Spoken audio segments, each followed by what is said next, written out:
Chris Crone here with Limitless Wealth TV, and today we're talking about why your own personal home could end up being your worst possible investment.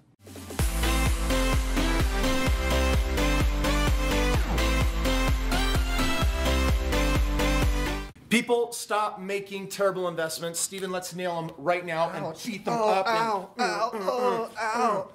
and tell them why what I just did to you is like what they're doing by investing in a home. You're beating yourself up? Yeah, like that. Okay, no, seriously. Tell him, Steven. Tell him, dude. Focus. Put that energy right there. Can we get to the video? Yeah, if absolutely. If you hit me like that again, I'm going to go ballistic. Okay, I believe you this time. I do. I might give you bunny ears, but I'm not going to hit the back of your head again. So, your own home. Here's the reality. We've been taught our entire lives, all of us have been taught, that if we want to do something smart, if we want to be good financially speaking, we need to pay off our home. And we're here to tell you today that paying off your home is actually one of the worst things that you can focus on early on. Okay, now I want you to listen to what Steven just said here because he just dropped the magic on you. We're not opposed to you paying off your house, but the problem is, let's say that you take 10, 20, 30 years and you put all of your financial focus in paying off your house. Let me ask you, can you retire on a paid off house? Steven, can you retire on a paid off house? The paid off house will never pay you. Like, just think about how ludicrous this is just for a moment. I want you to think about this. And we're not the only ones that talk about this, by the way. I mean, Robert Kiyosaki's talking about this. Clayton Morris from Morris Invest is talking about this. Everyone talks about this. We've been teaching this for the last 10 years at least. And I'm telling you right now, paying off your home is can I say it? It's stupid if that's what you're focusing on first, because what it does is it puts you in this false sense of security, right? You pay off your home, and if you take the first 30 to 40 years of your life, Chris, paying off your home, what do you have at the end? A bank account of bricks that you can't eat. You have a paid off home, but does your bank account of bricks pay you every month? It doesn't pay you. Okay, is it really saving you anything, really? I mean, if you have it paid off, sure, you don't have that monthly payment Tell him, going in, Steven. but Tell him, Steven.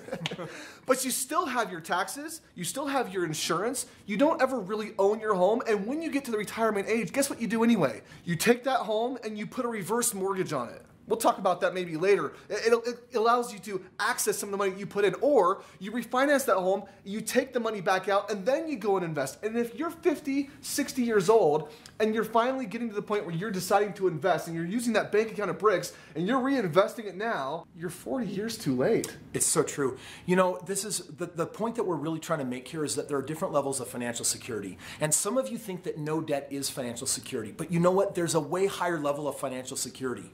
Instead of no debt, it's an income, a residual income, or an income that keeps coming in. I mean, that's why we make these videos on how to invest intelligently in real estate. Something as simple as this. You could either have a paid off house, or you could have a $5,000 a month income growing for the rest of your life.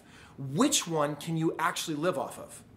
Sure, having a paid off house means you don't have a debt that you need to be paying on every single month, but guess what?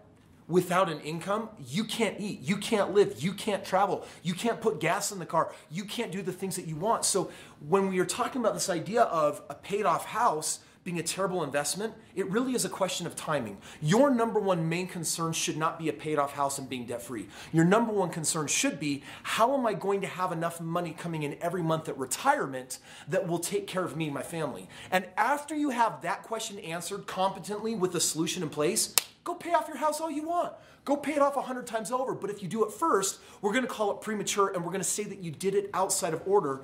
And Steven and I, we're young guys, right? We're in our 30s. But the reality is we have worked with thousands of people, and we've interviewed tens of thousands of people. And you know what? This is what we find. When you get in your 50s, 60s, and 70s, you've spent your entire life working hard to pay off that house. And when you did it, or if you got mostly there, right, gonna go Hulk on me on this one.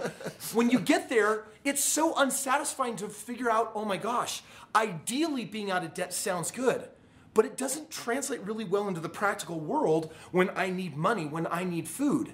And so you'll spend a lifetime paying off your house and have this bank account of bricks, but you can't cash it in unless you sell it. So here's the sad news.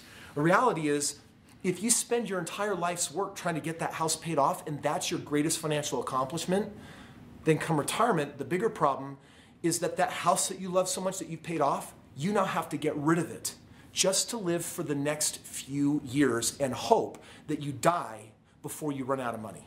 Yeah, this is about a complete paradigm shift, and this is probably way beyond the scope of this video right here, but just the thing is you pay off your home, that equity in your home is not paying you. That's it.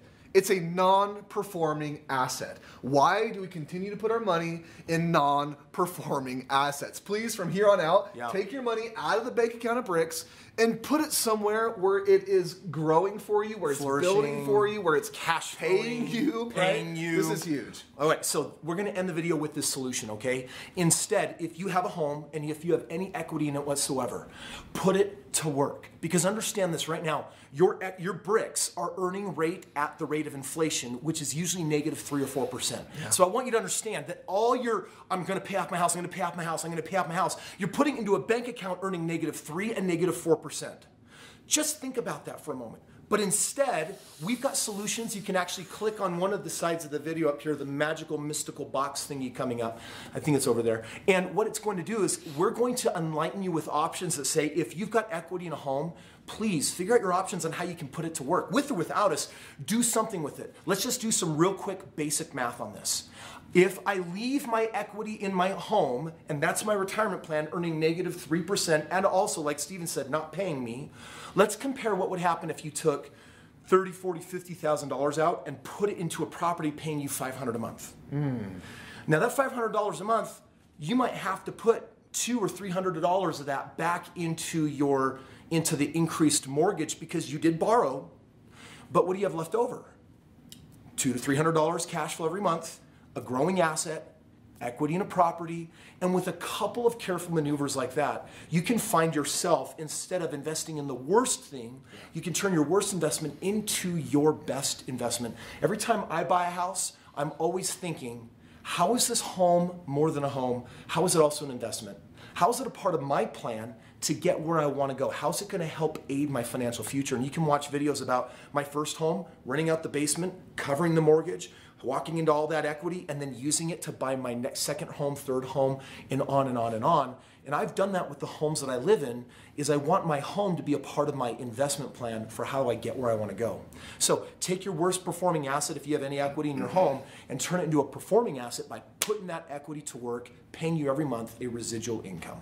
So the good news is you can take your homes that you live in over the lifetime and actually turn them into great investments. We just got to have that investor mindset. Thank you so much for joining today and for watching our channel. And tomorrow I've got more videos coming your way, so make sure that you are subscribed, ring the bell, and we'll talk to you tomorrow.